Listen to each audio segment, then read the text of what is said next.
Då har vi kommit fram till avsnitt 222.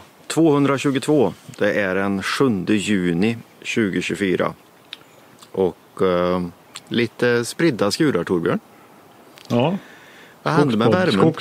Skogsfredag, Skogsforums podd Skogsfredag är det som ska igång nu. Denna kalla junifredag. Ja, värmen försvann.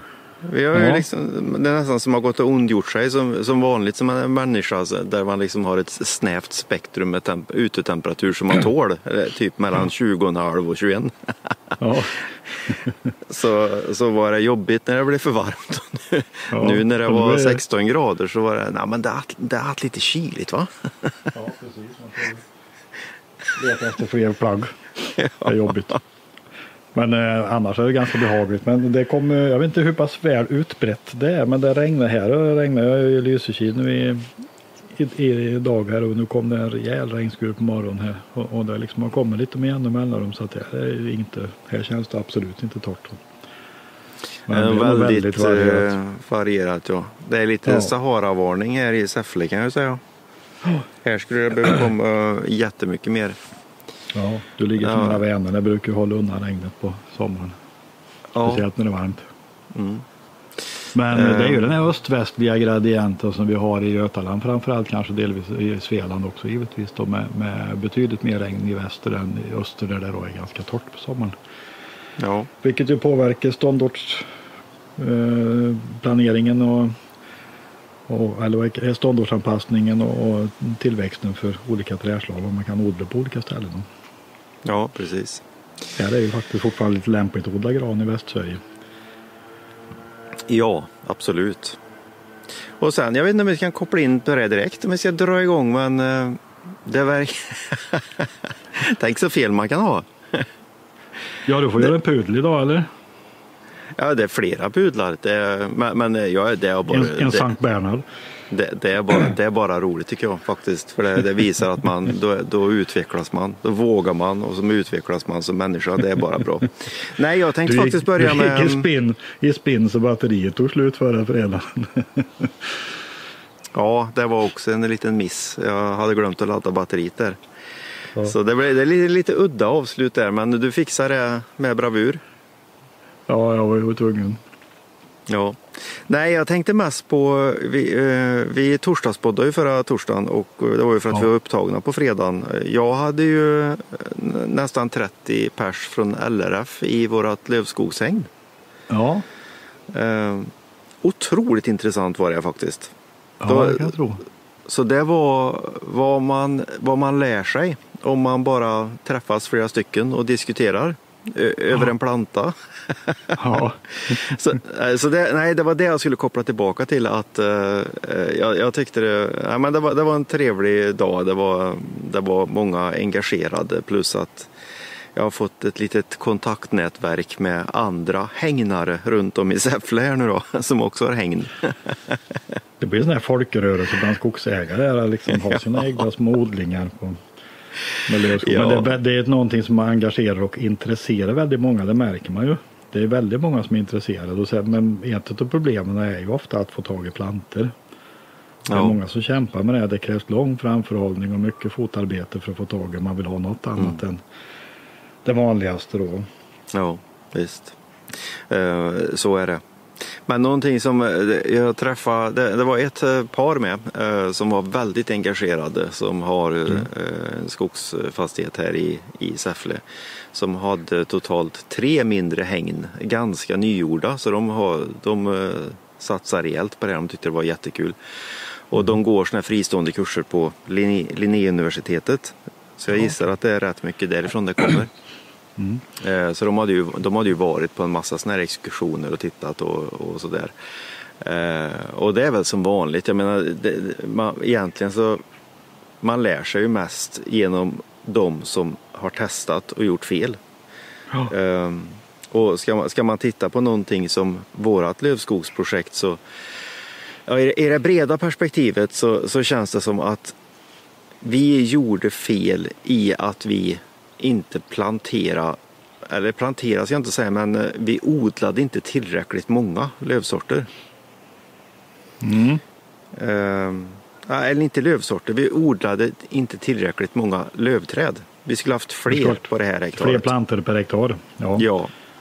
För jag tror att det var någonting som framkom under den här dagen, att konkurrens i tidig ålder är ju vägen till framgång för lövträd överlag. Ja, speciellt vissa arter behöver mer än andra. Och ja, det tror jag, fast i mångt och mycket så är det nästan så att det känns som att alla behöver det. Ja, men tittar du på, om du tar Bengt-Åke Adriksson som skriver på Skogsforum en del under pseudonymen Jessica 80. Han är ganska driven när det gäller... Ja, ganska udda handlarnamn, men det är i alla fall han.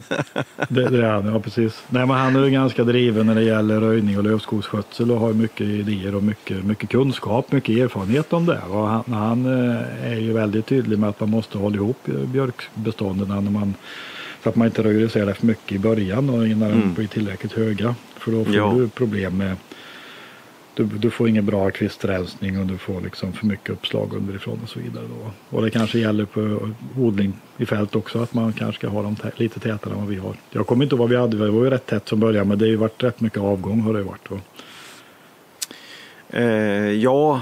Definitivt. Och jag tror att det som framkom, och det var detta som var det här är essensen av det hela då, det är ju att vi har ju hela tiden trott att en bok funkar inte på Säffles breddgrader.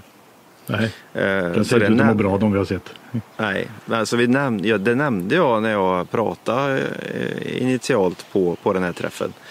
Och då var det någon som opponerade sig direkt och så sa, varför inte då? Det tror jag inte på. Nej, men det är våran känsla här liksom, så efter att vi har planterat de här. Och sen så hade vi de här 30 personerna som de nagelfor ju hängnet efter jag hade snackat, vi hade käkat kaffe eller druckit kaffe.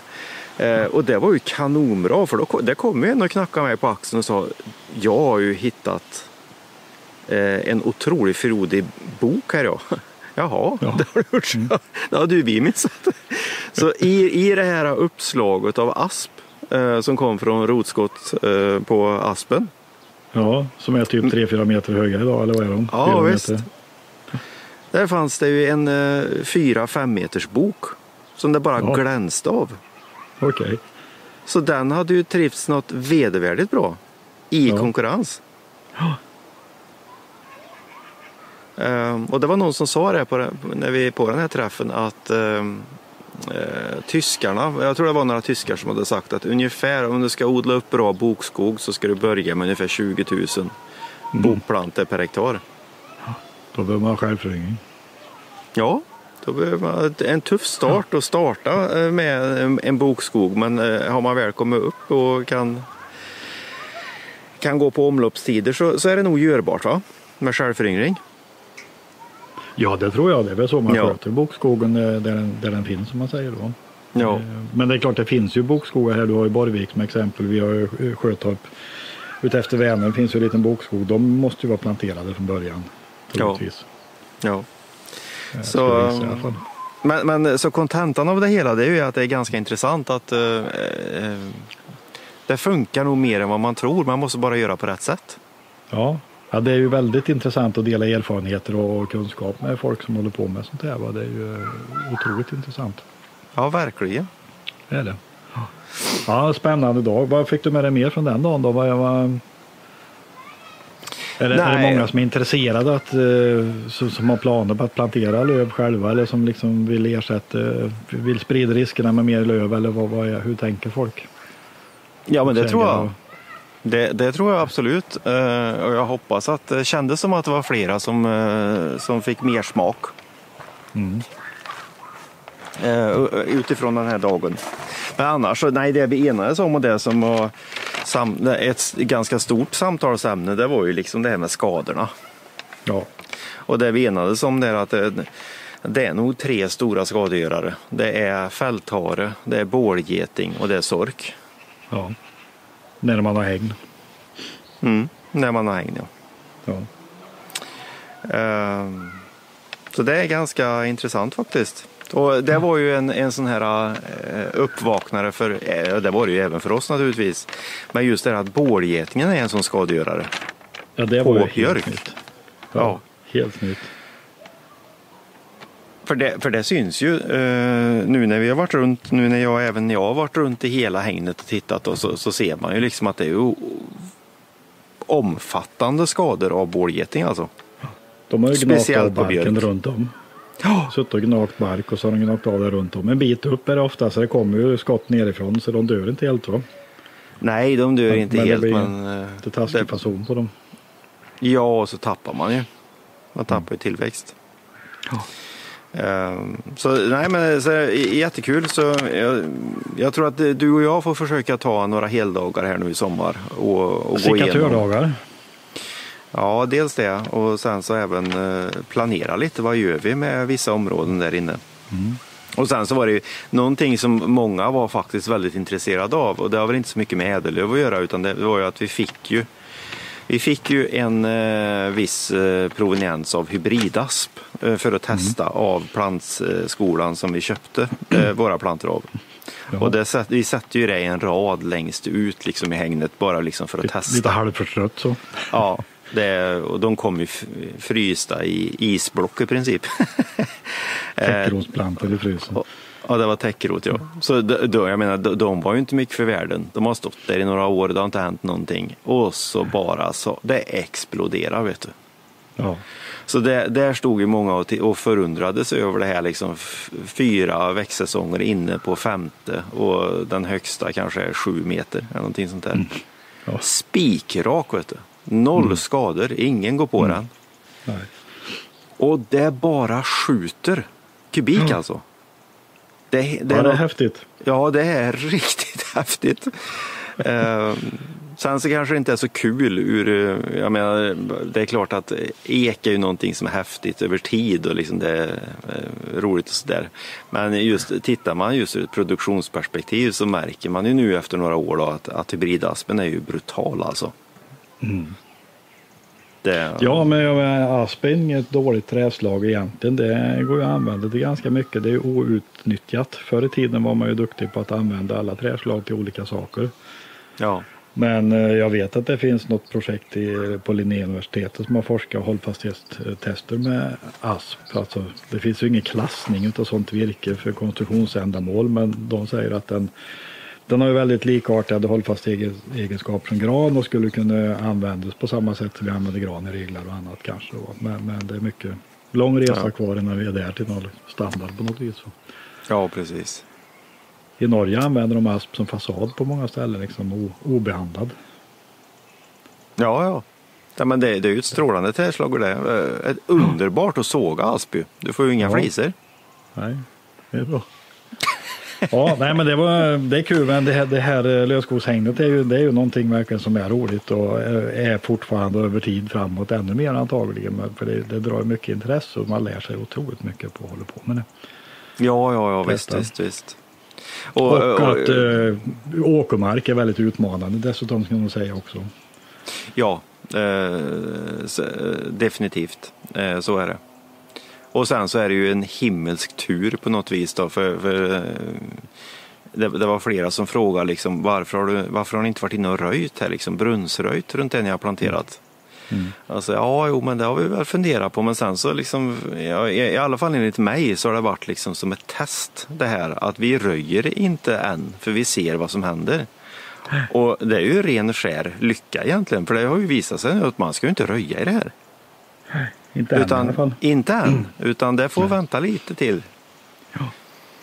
Och allra helst hade vi på något vis, tänk om jag hade kunnat fått ner någon typ av björkfrö i de här raderna så hade du fått upp mer självsådd björk som hade kunnat konkurrera med det här, så hade det varit ännu bättre antagligen.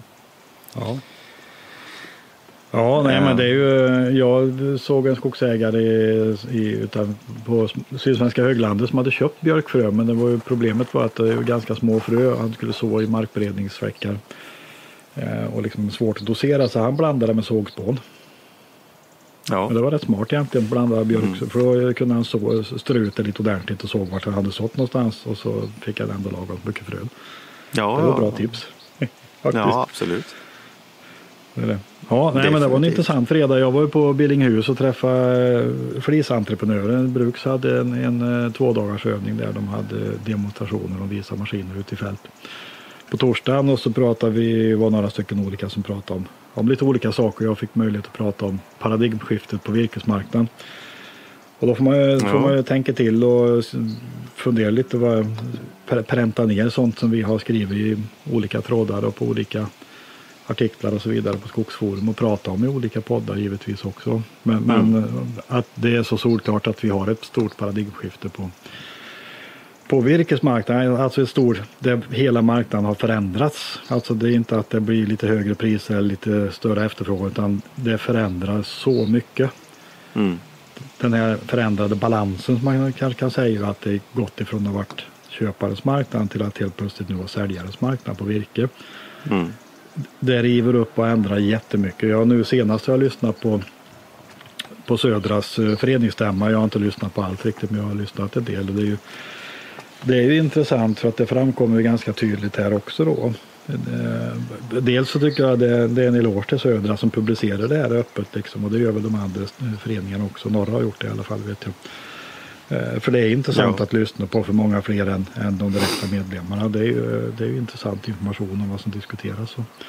Men både ordförande och vd där bekräftar ju situationen med en bristsituation på virke. Alltså det går inte att öka volymerna i sin produktion, industriproduktionen. Och de bestämde sig ju nyligen för att inte bygga ett nytt stort sågverk i Kindasågen i Kisa, utan man får väl modifiera och bygga på den de har, men inte bygga ut kapaciteten där då. Och virket finns inte helt enkelt då, utan man måste förädla det som man har mer. Ja. Och det de är ute efter också mycket, det är ju att medlemmarna verkar levererar till Södra också då givetvis. Och det är klart, det har varit utmanande den här virkesmarknaden. Det är ganska många som har betalat rätt höga priser, och även om Södra höjt så är det någon som har betalat mer då. Ja. Och det här utmanar ju den så kallade Södra-modellen eller kooperationens modeller med efterlikvid och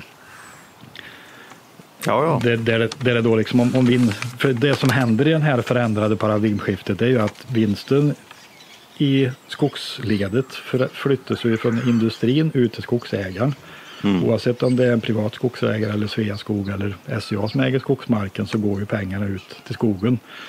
Industrin tjänar inte så mycket när man måste betala mer för timret och massaveden, och därmed så går ju pengarna ut längre ut i näringskedjan då. Och det är ju väldigt bra tycker vi i alla fall att man får ut. Ja, är det inte underbart? Jo, det är underbart är det. Och det här gör ju också möjlighet att betala entreprenörerna bättre och så vidare. Och det blir en renare marknad på något sätt. Va? Ja. Det här innebär ju också att den som vill köpa virke måste bete sig schysstare än vad man har kunnat gjort förut. Alltså, definitivt. Det har varit en ganska sluten marknad, det har varit dålig transparens, det har varit en del tjuvknep och tricks som man har jobbat väldigt effektivt med en decentraliserad inköpsorganisation som varit otroligt duktiga och drivna på att få loss mycket virke. Men nu liksom, det funkar inte längre för det finns inte tillräckligt mycket, och då måste man se över. Och det de pratar mycket om på Södra, det var ju liksom att se över den här modellen med insatskapital, och de pratar om att de ska hantera insatser eller efter vinsten ska hanteras för att bidra till, den ska vara virkesdrivande, hörde jag flera inlägg. Och det är klart, om den vinsten ska delas ut till kapitalförvaltning, bara de som har pengar på kontot. I Södras balansräkning så driver inte det framåt virke, utan nu tvingas man flytta ut en hel del till virkesflödet då. Det är ju också jättebra tycker jag i alla fall. Ja. Att det blir liksom mer renodlat företagande. Ja, och sen så måste ju ett företagare, en organisation som Södra och alla andra bolag och industrier som jobbar med skogsråvaran, de måste ju bli bättre på att få ut högre värden ur den. Det är ju det enda vägen framåt idag. Det går ju inte att öka volymen och tjäna pengar på det sättet. Då måste man öka värdet. Ja. Och det går ju. Det är ju den här nageln i ögat som är den klassiska marknaden som är så otroligt viktig. Att det ska göra ont. För det är då vi gör framsteg, det är då vi utvecklas. Du kan ta hela civilisationen faktiskt. Precis. Så det är ju det konkurrensen är så viktig för. Ja. Att man ska inte sätta sig på rumpan och bli lat, utan hela systemet går ut på att den hela tiden liksom var på en språngbräda vidare. Tyvärr så är det så. Jo, men det är så. Och det ändrar mycket. Och ytterligare en sak i det här paradigmskiftet, det är att du ser helt andra typer av, eller fler oberoende virkesköpare, och liksom den här borgfreden som har rått bland bolagen, den är ju borta snart. Va? Nu ska Holmen, de etablerar ju inköpsorganisation i Värmland till exempel, där de inte har köpt virke förut, kanske lite i östra, men så det är ju liksom alla inne på allas områden snart då. Ja, men det kommer hända mycket med det här, vet du. Det kommer hända jättemycket. Det ska bli otroligt spännande att se vad som händer med Billerud Stora i Värmland till exempel. Och det Stora köper virket åt Billerud.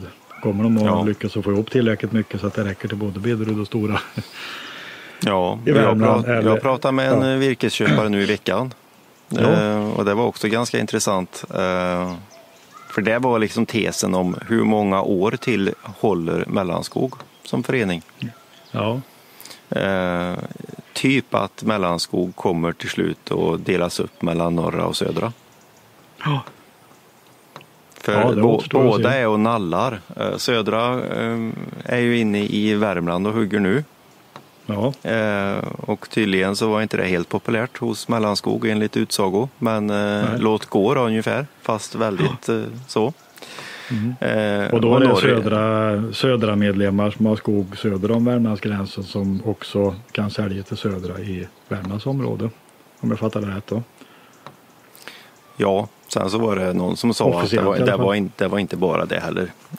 Bara inte. Utan det är sån kris på virke så det här, nej, det är bara att köpa nu liksom. Får man tag på det så köper man. Men sen har du norra då, som kommer norrifrån. Och där det är den stora paradoxen. Ja, och där har du ju mera skog då som ägs av norra, som är ganska aktiva. Och de går ju ner i Götaland till och med. Ja visst, de har ju Småland och i Värmland. Ja, så det ska bli spännande att se faktiskt. För om man ska vara riktigt krass då, så har ju inte Mellanskog haft värst mycket styrfart. Och de har inte möjlighet att betala det pris oftast som man kan få idag. När vi börjar prata liksom slutavverkningar runt 1000 kronor i netto, alltså efter avverkning. Där hänger de inte med alltså. Nej, och på något sätt har de kanske inte kunnat spela sina kort på rätt sätt. För på teoretiskt sätt så skulle de ha haft en friare roll än de andra föreningarna egentligen, i och med att de inte har en direkt försörjning till egen industri. Men de sitter nog rätt hårt tajt med leveranser till Setra. Som hälftenägare där då. Kanske. Ja. De har inte, nu har de väl skeppat lite virke till olika håll och kanter och varit med och bidragit att få upp det, men det är ju inte för en typ VVDS och tänt blåslampan som det har hänt någonting då. Nej. Så att nej, det blir väldigt spännande, och det är ju en otroligt dynamisk tid. Det kommer hända jättemycket framöver på virkesmarknaden och i skogsindustrin också förhoppningsvis då, måste det göra. Nu tjänar tydligen massabrukarna bra med pengar än för några massapriset gått upp enligt senaste marknadsanalyserna här. Men vi får se. Träsidan det finns otroligt mycket att jobba med det. Ja, det gör det verkligen. HVP. Definitivt. Om vi ska gå in på avsluta med att prata om helgens stora händelser, söndagens stora händelser i EU-valet. Ja, om man inte har förtidsröstat så är det ju på söndag. Vi ska vandra iväg till valurnorna för EU-valet. Ja, och det tycker jag ni ska göra, alla som lyssnar, för att det är otroligt viktigt att använda sin röst i en demokrati, att oavsett vad ni röstar på, nästan vad jag tänkte säga, men att man verkligen gör det och inte bara sitter hemma och tycker att saker är skit, utan var med och påverka. Ni kan göra det, att det är viktigt. Så. Ja. Nej, men det var någon som har sagt det finns sådana här bevingade uttryck att demokrati är jobbigt som fasiken, men alternativet är än värre. Ja, det är helt uppenbart. Ja. Så, det kan man nog ta med sig, att det är så. Ja. Men jag tycker det är intressant i EU-valet, och vi har diskuterat det här på Skogsforum nu under veckan som gått, just ur flera aspekter. Men det är ju att skogen har fått en framskjutande roll i debatten inför det här EU-valet. Och jag vidhåller, jag har ju sagt det i podden några gånger också, att jag tycker att det är ett narrativ det här med att just att EU vill lägga en våt filt över svensk skogsbruk. Jag håller inte alls med om det. Och jag skulle vilja klassa mig som skapligt påläst på EU-frågor. Ja, men det kan jag hålla med om. Ja, jag ska inte säga jag vet inte hur man ska tolka skapligt, men i alla fall lite kan jag. Du har ju tid att ägna dig åt det. Ja, och jag får inte ihop det alls, utan jag tycker att det här som de håller på med det här narrativet, att rösta inte, eller riva upp LULUCF till exempel, att man går till valurnorna på det. Jag tror att det är helt fel, och det var ganska intressant för någon som jag har kritiserat tidigare och troligtvis kommer fortsätta kritisera i skogsfrågor är Emma Wiesner. Men hon hade svar på en debattartikel idag där hon faktiskt på något vis tar bladet från munnen och just säger det här att LULUCF kommer vi inte ifrån, vilket jag håller med om. Nej, eftersom det är en del av Parisavtalet. Så det går liksom inte att riva upp. Det är en del av ett system som vi måste leva med. Sen så kan det omformas, som vi kan förhandla om det, vilket jag håller med helt och fullt om.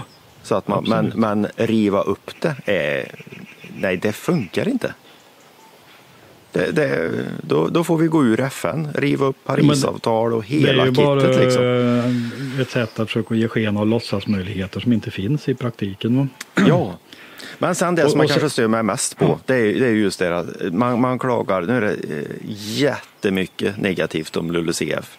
Men det man absolut inte tar i sin mun, det är ju den här delen i LULUCF som heter HVP, Harvested Wood Products.